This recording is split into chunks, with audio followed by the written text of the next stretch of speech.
All right, so in this lesson, we're going to talk about balancing using oxidation numbers. So many common metals, as well as nonmetals, have pretty simple half reaction equations. So if we take this metal, for example, we see that here it's a solid metal with a charge of 0, and it's become an ion with a charge of 3+. So this means that we've gone through an oxidation because we see an increase in oxidation number. So if I want to balance this, I need to make sure the charge is balanced. So how many electrons do we need to add to balance this? 3. If I put 3 negative electrons here plus positive 3, then I get overall charge of 0 here and overall charge of 0 on this side. So it's pretty straightforward to balance it, right? We're just balancing the charge by adding electrons to the appropriate side. For this one, we have a nonmetal. So we have iodine, and it's becoming I negative. So we do have to balance the iodines before we balance the charge, because on this side I've got 2, but over here I've only formed 1 ion. So I need to show that I'm going to form 2 ions from an I2 molecule. Now we have to balance the charge. This is gain electron reduction, because we see a reduction in charge. And I'm going to need to balance with 2 electrons. So over here, 2 times -1 gives me overall -2 charge. On this side, my charge, if I add 2 electrons, will also be -2. So these are pretty basic half reactions. No problem balancing these, but sometimes we have slightly more complicated. Okay, so for polyatomic ions and molecular compounds, we can't just look at these by inspection and balance them, because it becomes a lot more complicated when they're taking place in an aqueous solution that also could be acidic or basic. So now suddenly we're dealing with hydrogen and hydroxide ions present in the solution as well. So the one way that we can always balance this, the way that works every time, is by using the oxidation numbers. So let's look at some examples here. Simple redox we can do by inspection, but for complex redox we can't. So when we're dealing with those polyatomic ions or molecular compounds, this is where we want to use the balancing using oxidation number method. Okay, you've got the steps in your workbook. It requires 6 steps. Those same steps every time will always work. No matter what the problem is, you'll be able to balance it using this method.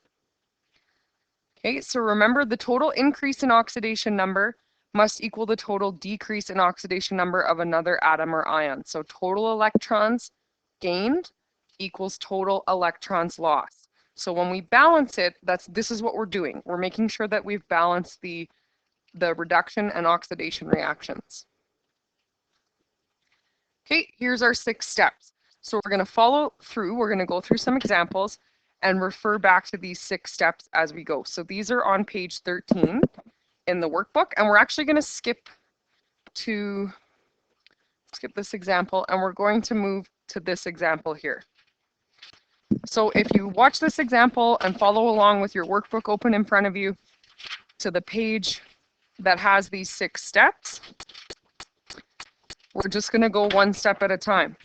So step number 1 says balance all except O and H. So what that means is any atoms that besides oxygen and hydrogen. We always balance those last.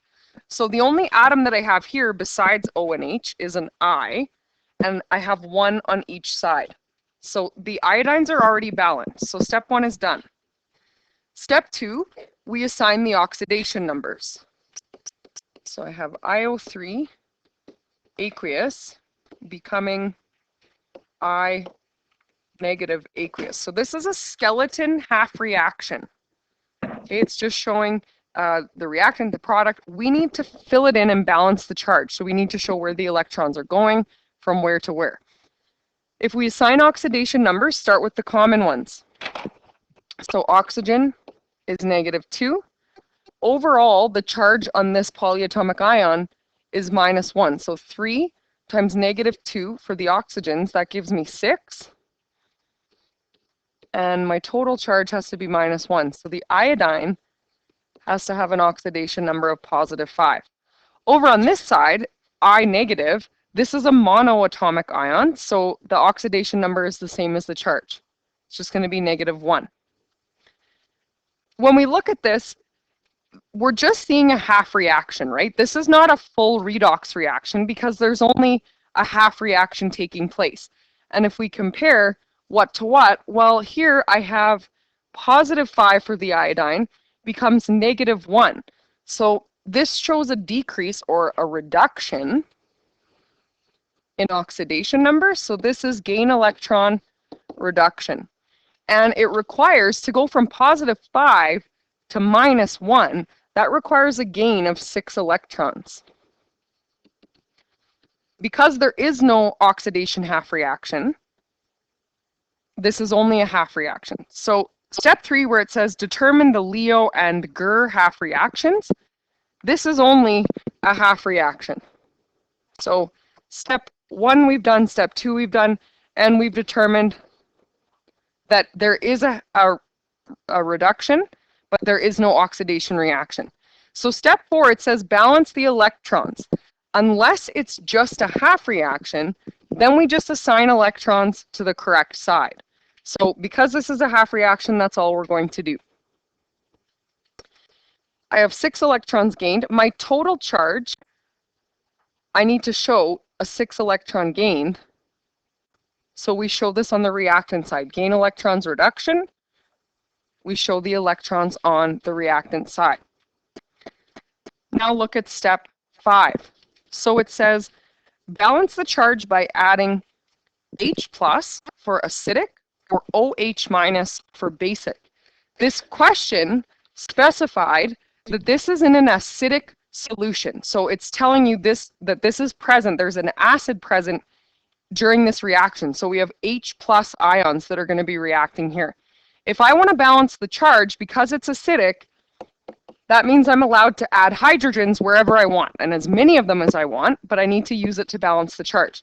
So overall, the charge on this side, I have -1 plus another 6 electrons. So that gives me a total of -7. On this side, I have a total charge of -1. So where am I going to add my positive H's to?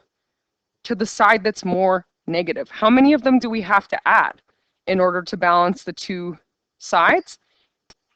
Here we want -1, here we've got -7, so I've got to add 6 H+ to my reactant side to balance those charges. And then my final step, step 6, this is where we balance H and O. And you can write beside step 6, use H2O. So in step 6, we use H2O, and again, you can use as many of them as you need on whichever side of the equation you need to balance the hydrogens and oxygens. So where do we see an imbalance? If you look at the reactant side, I have 3 oxygen, and I don't have any on the product side. So if I have 3 oxygens here, that means I need to add 3 H2O to balance my O's. Now I have 3 on this side. Double check that your hydrogens are balanced. Here we have 3 times 2 is 6, and over here we have 6. So we are done.